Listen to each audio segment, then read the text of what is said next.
eni anom ne adofo mpamcho ye mamu nyina wakwa aba eba salvation ewa yenjumedi ene wuku onyankopon na nabasa ne tumi so de mi no mienu yenkwa achen eba se ye na eye ani gisem yesu ne yesre ne nyina ka brabo no ho me de wase bebe mpamcho me kai wo se obetimi akọ YouTube Apostle Fred Ministry na akọ subscribe yen videos ahyase ne nyina ewo ho me de fo subscribe a de ahyase nyina no behu na wahwe na wato aso ene nsusu di nsu me pa wacho bebe me guso eka wo se eka wakoma so obetimi aso ye na sena ema remfi obetimi de afa momo line 0242 381 585 0242 381 585 enya sanso abetimi da fa PayPal apostlefredministry@gmail.com PayPal apostlefredministry@gmail.com me do for ekwan hodo be fa so bia say ye credit camera bibi bia na fo say ye de support jumedi ye ekononim bia ye beje na ya da wase ye de jumedi mu chia me woni aba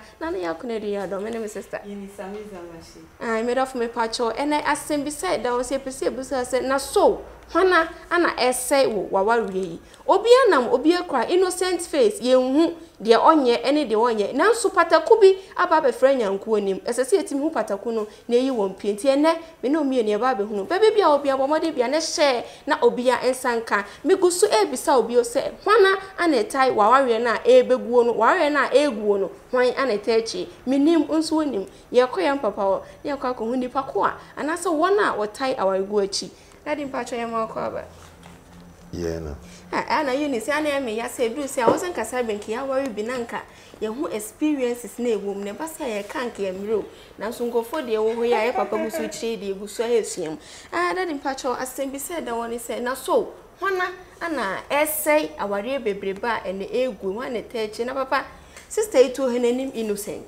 Papa wanim ye innocent menso menim innocent ye nyina obi aye obi eba wo de sere na eba na mpese bi se hwan po ana emina amu se nipa we obemina acha ware na ma ware na gu besi den wo hunu sade Eradi nhyira etiefo said me bandi kaka ye no the question is, who is destroying your marriage? Why na say wa ware no ne ye ba be pensem mu na ye hu ne wo se ye na yasa ako deep I find out about your friend Sylvester. Yakum Asheni was say so who is destroying your marriage? Sylvester. That is a question mark. Who is destroying your marriage? Sylvester. Who is destroying your marriage? Sylvester, why not say warrior? And no na ye shade. Tell for the aqua mestra money say momo na dwumadie no entimi nye sede ye pese ye druegu so a pemo na to da dwumadie bi say wo pemo ya na akwa de ba mesra mo monkoso a adofo monkoso amoa na dwumadie ntimi nu pempen so a ye pese ye dru ye pese ye quote the point say wo question kra na wo bisa wo question be ba obi abetibi say contribution na wo ye ni nyina ye behu na ni nyina na ebetimi age se moa mo mpaebo ene ma ho ode ne hu ne moa betimi da boa ene betimi aboa me ko enti who is destroying your marriage many are wutie ma waware wa unya nware who is destroying your courtship, who is destroying your relationship, who is destroying your dating ene ne ba be pense mu ni ahwe na ye hunu nipa na se wo mo a omo na esay ye aware ene anamuntu. One, we should be very careful about people around us. Ono ben ye no. Yes. Like, be very careful, especially when it comes to marriage and I say dating and courting. Be careful about people around that relationship. And into we have marriage, and maybe a Bible, come and be two. What's it? The two become one. What did I mention? I said, and to maybe no steady Bible, I know what can be about marriage. Why was it the two? Two no. Third person now, Oban, baby, I am too comfortable. Be very careful about any second voice. The second person now, Obo warrior mono, a nema munu, either the person going to protect the marriage or to destroy the marriage. Nipa Obo warrior, now they call Ben say, Oba be boa warrior, and I say Oba be say, our Bible say, Adam and Eve, when you go pombo Adam, and who say Adam, I see them no quarter in Shadan day, in Koye, and no man Eve ever count, Eve count, they were doing their life, whatever that they are doing was perfect. Omo enjoy, they are so good. but within short time no Adam etwe no kakra and I don't advise people say stay somewhere and let your partner or your wife to stay somewhere. The reason is that maybe there is a distance now woman belongs to the devil and I say nyame sa gab na wo montem no sa na tie say woni we mienu me yere no ye hu ye nim say you know what I'm saying say unity ba either so be hwe manim and so be hwe hwan anim no wo be hwe manim say me no nkwa na te to always manim na yere wo hwe unity ba mu a wo be hwe hwan wo be dey in fact rekokoshment me hwe hanko a be sa akọ hanso yes enti ani ne kwa no na adwene ekọ na asoso ye den ekọ o tire me jana enti mra devil a ye serpent no oba Adam and Eve nchen no o sheda be see Adam echi whereby Adam eni ho ene mre bi ani pe level especially mo amu date mo amu court mo ama worry especially when it comes to marriage obi obeka asma kire obia about your partner either your wife or your husband no the better you kire say memmi sebia and be very careful about that person and also the better kire bia say asemo a meka no emomidin emisa emomidin be very careful about that person and the marriage is egunu bebre causes no this root emfa ba bia obani be mato they don't have any problem, they're doing good but ubo is a friends sha asia be mu no obani introduce ni kunu kire ne namfofo be man introduce ne yiri kire ne namfofo that's the time a devil nya access to it mutual say relationship no anya very careful the more you introduce your friends to your partner and no your time we introduce you to the devil because o partner we show no hu a the next time obey and say obekọ wadam for nchen enti asem wa wo waka wadam for beka ase no eni no say sebi wadwene mu no a ebia de wo yire beka na partner beka na date wo kwahye partner beka no omfa na emodi na adam for beka na wo befa ana mebia wo bia opese wo se ade bia no oba wo de sugar coated words and someone ede ana eba ana nipa so de bia me ka say when you be call out, one warrior, know the person that you have got married to. Also, who know any problem? There are some will be careful, you can stand and defend. You want someone will be covered market and point straight say as today. What I mean, and into Adam and Eve, what happened was, Adam chon hona. And the third person, the third party, our young where you dealt with the serpent, Satan, ebe sinechi, obey then obey influence say, if. By convincing Eve to the point of telling Eve, we say, Adiana wukrisim fa unsanka. Adia wukru papa yenyanko fa unsanka. Do you know the reason why? And you don't know the reason why. Until the next thing now, Obayani say you will find out because Adibia when you want adwene no so yeden ekoso. Psychologically, Adia when you bia no attract wadwene. And it's a question. Do you know the reason why I say don't touch this? We say no. But you have seen the apple. And the apple is very nice. So now the next thing I need to do, what's me here say, I dare not me find the reason why. A man here for the course. And your man even to mema. It be passing him and pass him. Oh, me pass him. Pass my sample. I sometimes say, I mean, the watch and I say, be on my own pass him so near him. One thing is say, won't pass him, but send bit me I then. I be pew. But some of a pew, now was accepted and over pew, no be pew, no press or bow, and I'm not be my soap. Some Munam go for says, a baby is on happiness. And therefore, open, you tell some bit to me about Barry Panas and mediately, and I won't be bringing mediately. But some of us a miniature, and also I'm mediately. And when I didn't about what to say, the reason why I was say, I deal with my mention, I'm going to find out. So the next is that Jikitwebi Nekashe. A tribulation be bit because we know be out. Bemana is here, mammy, and Obana is here, mammy, no the young commodity. I fear one now. Now down for back and now the way Jimmy. And I'll do see cash ma. Would you wait Jimmy? Now do see cash mamma. Would you wait Jimmy? ana wo bo oba wo de wagimi ana wo de wo yesei ana me de men na no na me no nam wo hwe asem bia na woman bi ka dia so no kan wase dan so mo mpa de say dia so ye obema na oba wo ho no mu a oba betina so sa ne no me nyina afira betina so what se o se ne pa sa pepepe wo ba abetina wo so oba so a ne ontwia dan ka water bill na free ni so light bill na free ni so na dia ija ne say bola am so anya bema bi oneneti bola keke 5 cities 5 cities wo dia to wo twen wo kunu light bill 30 cities wo de ne mami oni so akoka bema no anu wase so no so bema na wo betina ne so a wo be ye den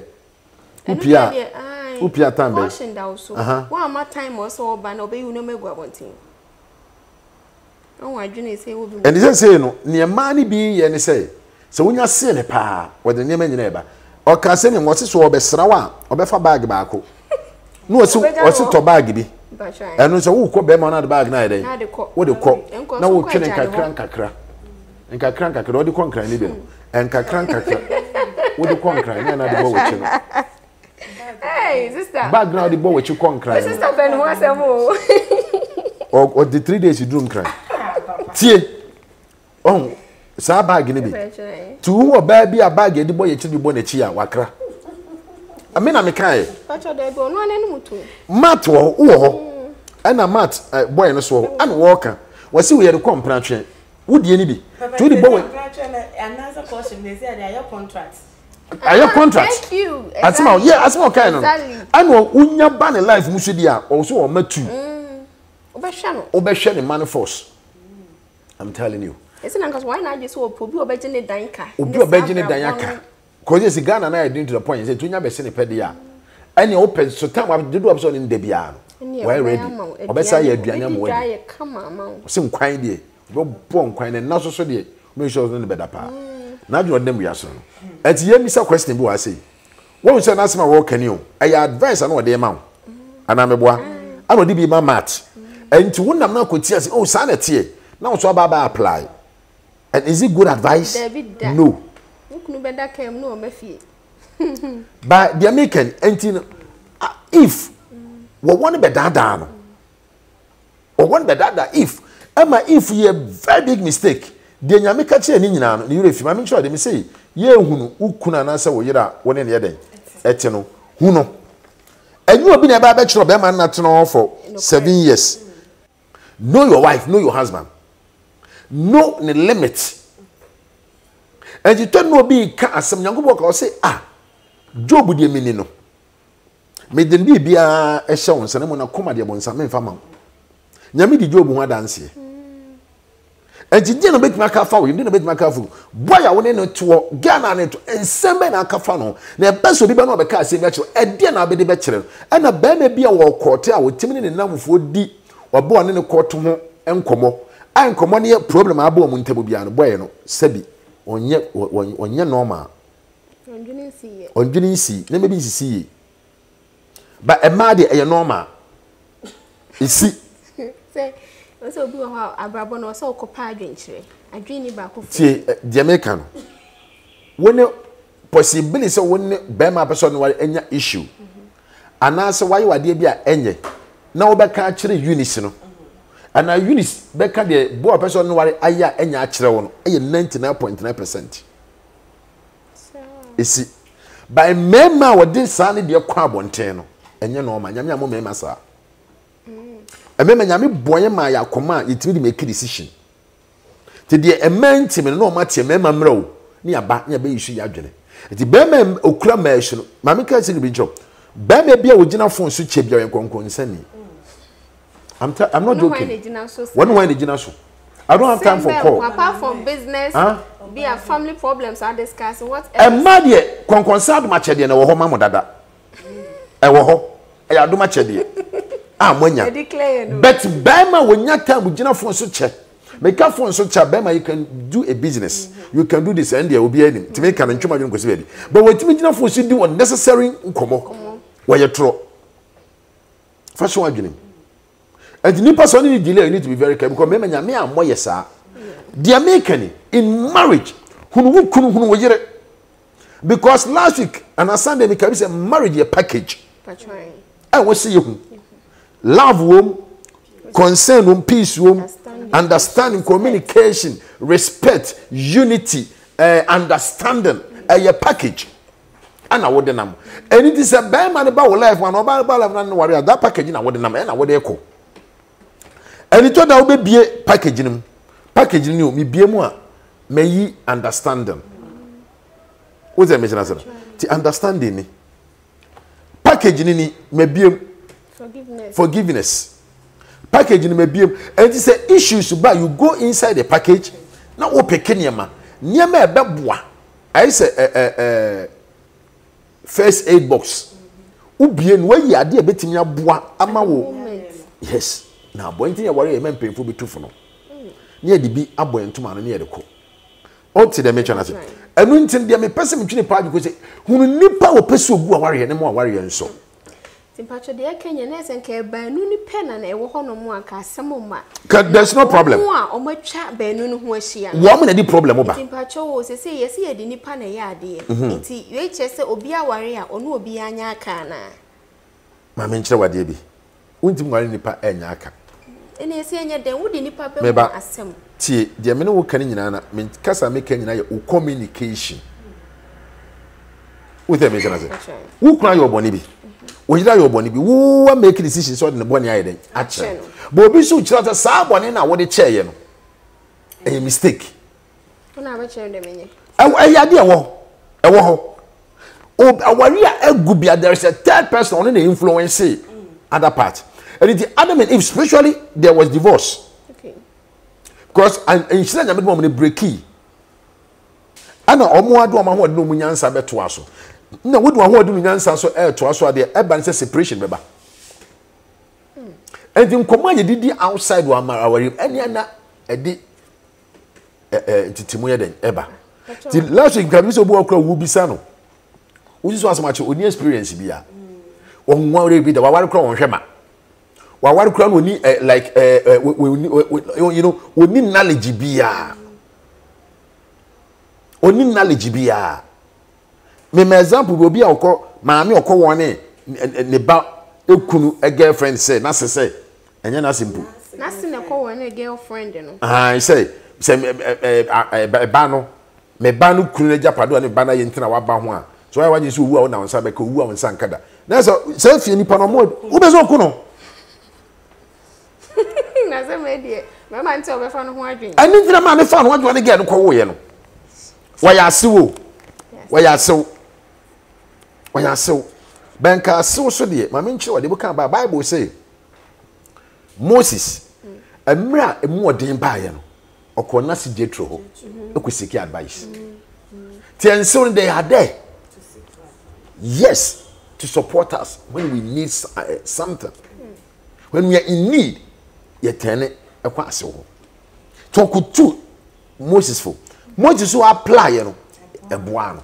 And then a some ben, I'm a catch of a warrior walk on. Maybe walk on my miss Winya car.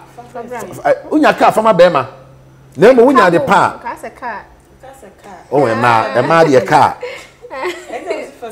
Can't a car, then up. A car, one a pecker, candy. And through mamma say, Winya car, February fee, Winya cardia, Jama Bemano.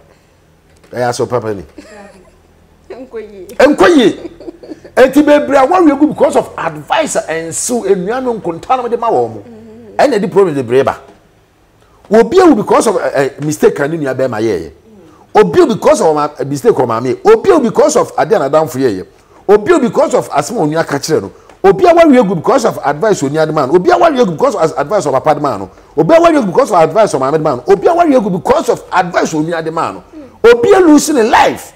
Because of command with me or mammy, I don't feel the deal. I ended a life. And to when I didn't come. The sending in our Koreasi, Nipakua, only do what we move. Uncommon, or nona.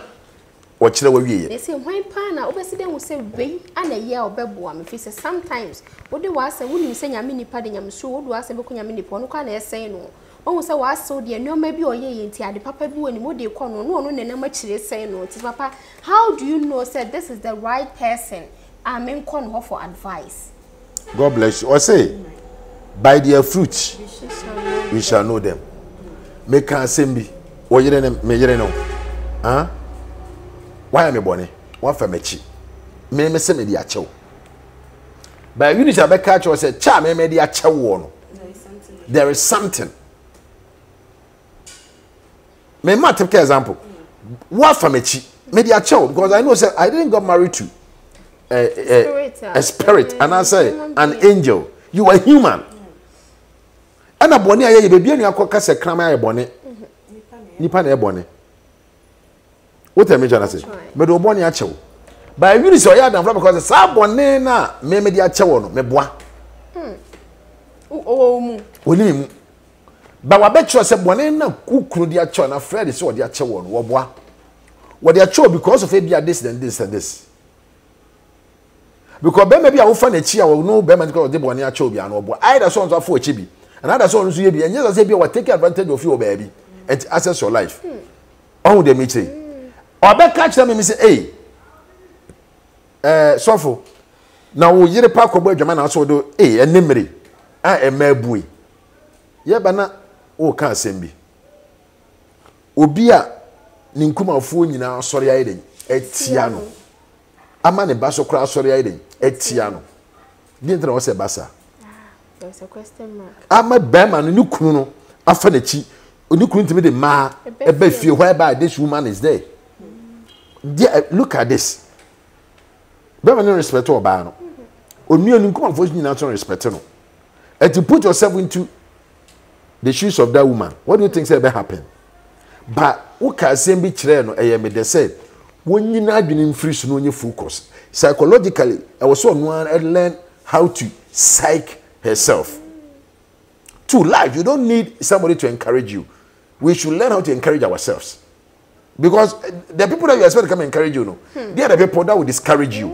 so if you don't know how to encourage yourself I'm telling you you will die because nipa wo do reaction mu nyina no o me be yi ama what the mean say wo question no answer me dey be ma wo ni wo me se me dey achew ato no bi be ka kire me say cha wo so do yi ne bone na che no enye kwa se nka wo de che no o se me hunu say advice na you dey ma me no emwa aso Kristo ni basa atwe ho ntem I was say me twum free no cause ade a me dey achew e bi afiri mo be so o kire me say dem ye na e bone obi so be ka chew say me pa chew obi so be ka chew say Bible say adwaman mo na titi nipa ne ntem ti nipa na abo adwaman kwa de otimi gya no hokọ ana me wabo adwaman de wabo ado ni Bible say me wa me yira bo adwaman me si wabo adwaman kra me den me pe me dia che no mom na sister wo pe wade me pe made no no be so o ka kira me say advice na ono ade amaye na ye wrong ana wo so a me dia che won so ono so asa be ma be ka kira wo say cha wukunu Fred so odi ade na chewo na wukunu kojo wukunu kofi wukunu kwabena so odi ade na chewo no oboa okay na mpa no refi the Bible kan ya ansa na okasa na and let me tell you onye Muslim onye Hindu ni onye Buddhist onye Christian ni they be am say the enemy of Christians are what are Christians and the Christian enemy are Christians the problem is ye facing nyina no ye nuanoma Christo for ye including asofo of mamefo people that we are mingled with, the same people are fighting us. Papa, to send your sister Ebisai. A bit me about say, Ebia, ever me third personal, Abe Politi, be managing and also be Politi or Banajun, a war in command or Modi. Papa person bisa say, answer no be Politi or be a Junafa Bigo, a baby is one in command, Nipa Miuno or Ninedi. To send your work and say, or ya boy, Jamai, one. What the channel? A baby on in command winning me so a baby. Auntie, a man so make us a new cancer was over the man can say, be. Also, make a one tea them come say, we catch them down for your war when they say, what boy your mind by me made in a Jamaican actually. And I will say, Channel, media Jamana channel, men penintra media channel. I did a make power in chainty, and I might be a media channel. A gem number catch you.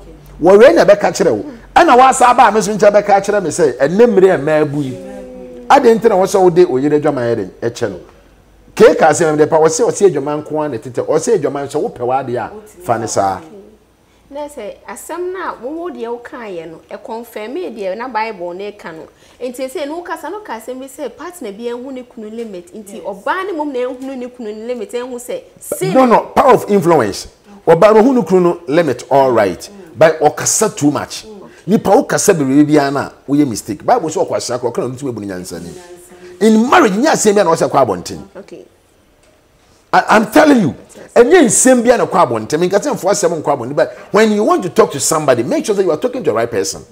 You want to go for why you care something, they don't know anything about marriage. You go for you seek advice, they don't know any, they don't have any advice. Don't let me come to them said, counselor be our one in your bed, Robert Jeju Krakos, so Anyadi is not a counselor. Counselor would see no make a decision within you. You need to catch them and say, Nucra Frechi. No, according to Nukunu obi da. Nukunu ayi se Nukunu ayi say. Wa cancer me misa Nukunu. E Nukunu asem cancer Nukunu ya sa. Nukunu anya de. Counselor bi o kasa akire obi anso. Ayi da so opew. E ba sa ni pakono na ba besimu be se wa wawe. Me na me oh ana in marriage. So obi fu obi anya de to so wa anya de a wo bie do de ama no obeye ne mo. Okay. Wa anya de no se me ne me yire ni Eunice. Me ne Eunice anya issue. Ana Eunice abeka me issue na akire wo ya counselor. Wo wi a no wa condemn se me ma anya de. Yes, what be do ama we? What if I'm born in Chamida? Two, Miss Sono, sir, Eunice anya careful, I didn't mean to be neither. Okay. Counselors may bring man for good advice. By counselor, we hear both sides. You listen to the A and listen to the B, then you make decision. We hear no tear, now what make a decision? The decision, all the answers from you to solve the problem. But when you work as a we are nyadi and we are nyadi, what's saying no cry? Obu watia unza ade ni cry nyadi. Ade an yira nyadi. No wasa okasa ampo nyadi. When you confirmation. Enti na adwa wafa no. Obekọ so a. Papa. Me tue, me fa me honya example, but wade man pai me fa say ma ware me ni me kunu nya problem. Counselor na me ba no ho me nim se wonim de wo form so ba be yese you. But me be come asoma chewa wie no. Na afi na be ka che me say without going to the second partner and me partner no aka no me nim say sa de a wo kunu anya ade. Na me de atumiti na me de kon makwa start heated argument na wa wie na go. Sofo obi nso so Eunice betimi akono nso so nim se ne nim de nie. Onso sa nim se ope no. No asa akono no akwakoka. Se me pese hu say whom do we go to? How do you know say pastor we nye? Omo ama wa we cause obi no obe no so oye pataku e ma sa da obi no so odwan. So how do we know? Mama can say me nchiro. Yes, when a dog bites a man, it's not a news. But when a man bites a dog, it becomes a news. The man what you say? Say, "Kramai, eka odaseni nentini dia, enya asem."